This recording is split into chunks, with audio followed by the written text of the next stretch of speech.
Hi everyone, welcome to Genius Physics with Chamila Classroom. From today onwards, you are going to learn quantum mechanics. Now, most of the educators, very powerful professors, those who deliver quantum mechanics really well, start from some other points. So I have noticed that some of the other aspects you can start from some bizarre observations and the failures of classical physics. Indeed, we will come across later on all the bizarre observations and failures of classical mechanics. But let me start with the foundation, uh, basic classical concept that you definitely need to be aware of, which is classical wave equation. Now, a classical wave equation is a very good point for you to start if you are a beginner. And some prerequisites are there.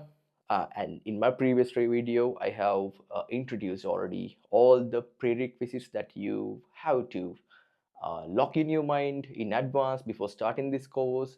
So if you have not watched that video yet, you can quickly walk through that video and see what exactly the required prerequisites are.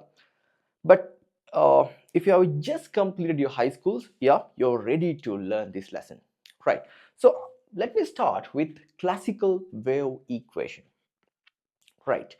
Now, right, I'm not going to throw this equation at you, so I'm going to just first of all prove this equation, and then later on I'm going to get solutions for classical equations, classical wave equation, and then in my third video, I'm going to introduce and I'm going to just tell you why we really need to rely on this special uh, equation.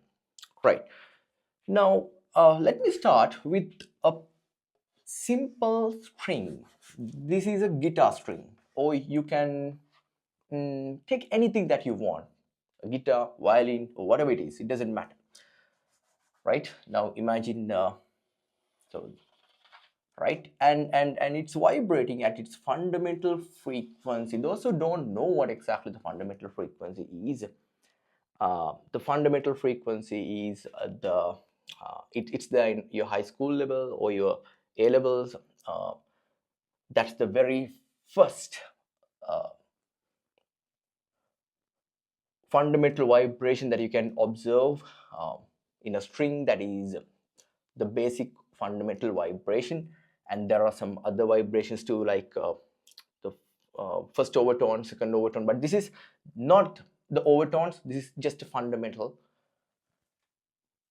frequency, right? And then this is my y-axis, right? This is just a simple axis, and this is the x-axis, right? Let me use some other colors too uh, for clarity of this explanation, right? And now we have got a string here which is continuously vibrating. Just imagine the vibration of this string, right?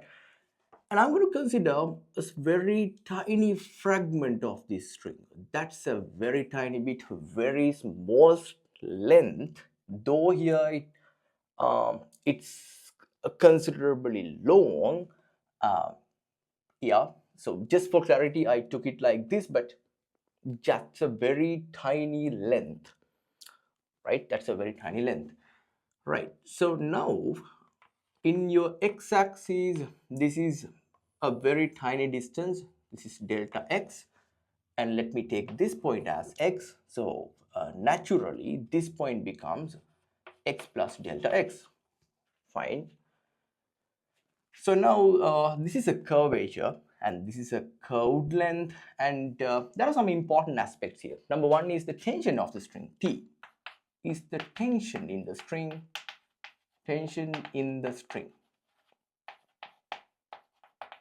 and we have mu, another important measurement, which is linear density. Linear density is the unit mass per unit length is called the linear density of this string. So, and there's another fundamental equation that you have already come across in your high school or A levels, which is speed, the wave speed. So we already know that this wave is formed by overlapping two progressive waves. So the speed of any of these fundamental or progressive wave can be written as t over mu square root. Right, put it aside. We have to use them later. Right. Then now, right, let me start. The tension in the string remains constant throughout the entire length, guys. So if this is t now, yeah, so here tension will be t, and even this tension would also be t. The tension remains constant. But this angle between, now if I extend this line a bit, I will be able to see that, so angles between, so this angle to the horizontal, I'm going to get here angle to the horizontal, and these angles are not equal. This is theta 1 and this angle is theta 2, right? Okay. And next important thing is, now though this is, now when this is theta 1, this angle would also be theta 1, right? Though this is a curvature, now yeah, this length is not a straight length, it's a curved length. Indeed, it's, yeah, that's crystal clear, but there's a catch. Now when this angle, now we already know that this is a very tiny fragment. As this is a very tiny length, this theta 1 is also a very small angle. You can do wonders with small angles. Why? Because when the angle becomes so small, when the angle turns into a very small angle, this turns out that cos theta is almost 0, because theta is almost equal to 0.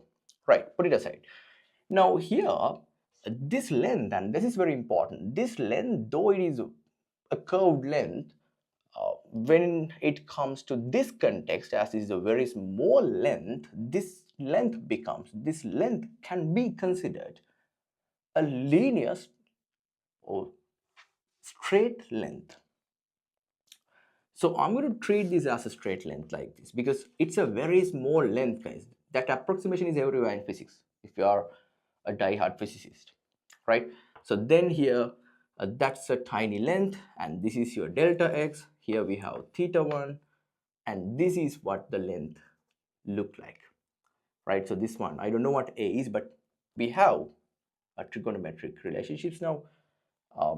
So I can now go ahead and use this trigonometric relationships to derive this, right? So then I can find this a in terms of delta x and theta 1. Let me use what I have derived so far. So now this one will be cos theta 1. We can use cos theta 1 is equal to this delta x over a. So I can find what a is, that is delta x over cos theta 1, right? So but this theta 1 is almost equal to 0, as it's a very small angle, right? So theta 1 is almost equal to 0, so that cos theta 1 would almost equal to 1. So it will be almost equal to 1, so that you can finally assume and use this relationship to derive something very useful. Now a is equal to delta x over almost 1, so that this value will almost be equal to delta x. Right, so these are now, they look like same actually, a and delta x. There's no difference between these two lengths, right? So let me use this. So throughout the entire calculation, we will use this one, right?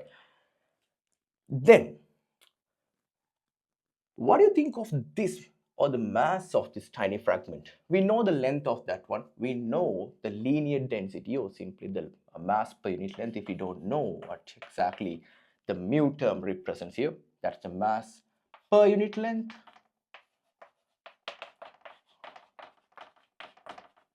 Right? So that the mass of the tiny fragment, mass of that tiny fragment or tiny piece of this wire, tiny part of this wire is now mu times delta x. So this will be very useful later. Right. Okay. Let's go ahead.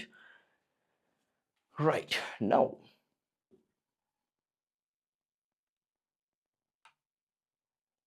Right.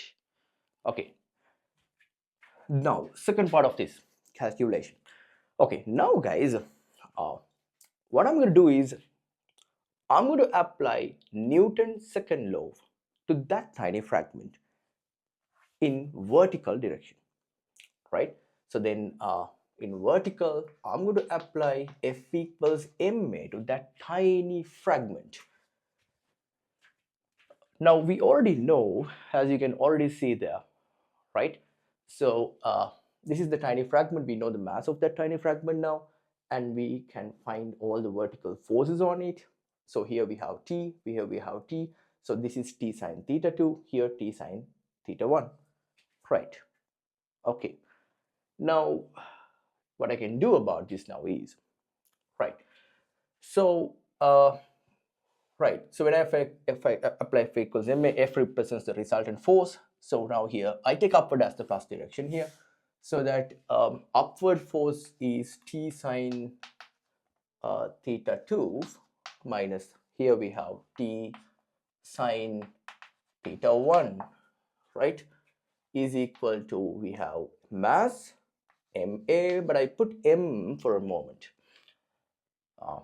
I will slow down a bit for clarity, right? So then we have T sine theta 2, but as this theta 2 and theta 1, both of these angles are very small angles, guys, right? So there are some approximations when you come across these sort of very small angles. Some particular approximations can be used, right? The major approximation is this sine theta 2 and theta 1 both are almost equal to tan theta 1 and tan theta 2. This is very useful. Tan theta 1 and here sine theta 2 will almost be equal to tan theta 2. Oh, good. That's happening. Right, so now this is a catch. Now tan theta, now this is a plot, this is an axis, or simply there are two axes and this is simply a graph. In a graph, the tan theta at a certain point represents the gradient, right? So gradient.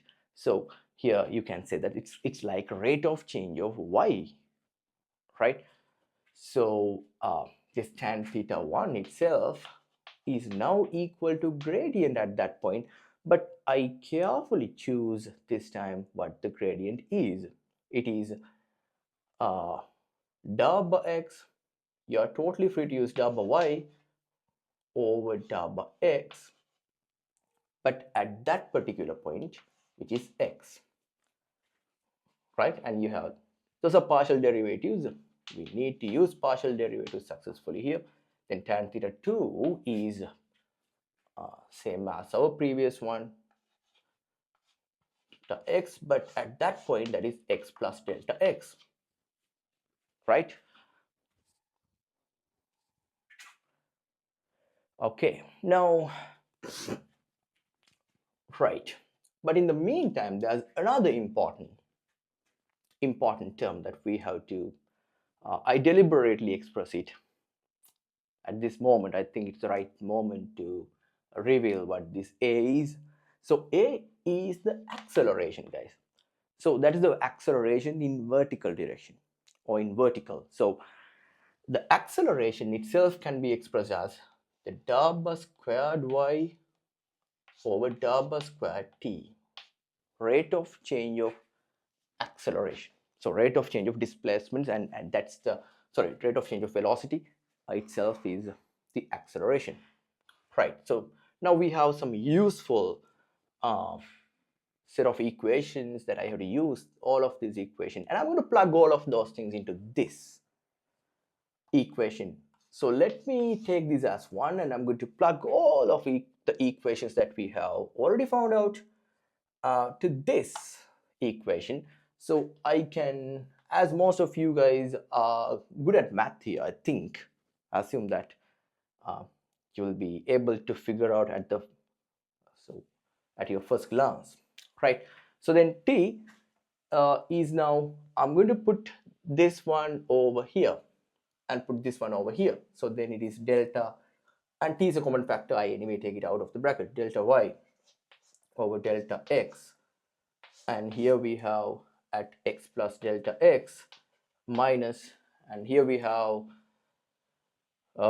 yeah, this guy, yeah, sorry, da bar y over da bar x, and at x point is equal to, on the other side we have the mass is mu delta x. We have already found it, it's there with us. So mu delta x is the mass of that tiny fragment, and here acceleration is da bar squared y over da bar squared t, right? So what I'm going to do is I'm going to move this delta x term to other side and going to find something meaningful. So t, now here we have da bar y over da bar x, this is x plus delta x, and minus y over da bar x, and here x, and divided by simple t is equal to mu delta x. Oh, sorry, delta x no longer here, right? Mu times da bar squared y over da bar squared, oh, sorry, da bar t squared, sorry, da bar t squared here, like this, right? We are on the verge of something meaningful, right? So now what I'm going to do is, I need some more space, right? Okay, right. So let me use that space.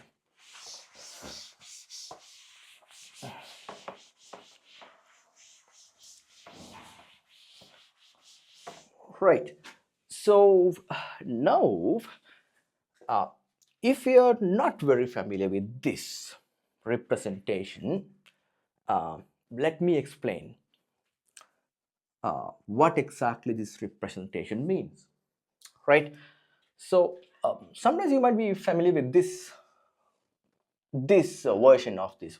For example, if you have x plus delta x minus fx over delta x is equal to the first derivative of f dash x, the first derivative of fx. Then similarly, you have a function which is delta y over delta x is here function, and when you so this is that function when when that x value is x plus delta x, here when that x value is x. So now you can just identify that you have to get the first derivative of delta y over delta x, and as we are dealing with partial derivatives here, so you will end up with da bar squared y over da bar x squared, right? So this part becomes da bar squared y, and t is still here, that is t times da bar squared y over da bar x squared is now equal to the on the other side we have mu times other guy da bar squared y over da bar t squared, right?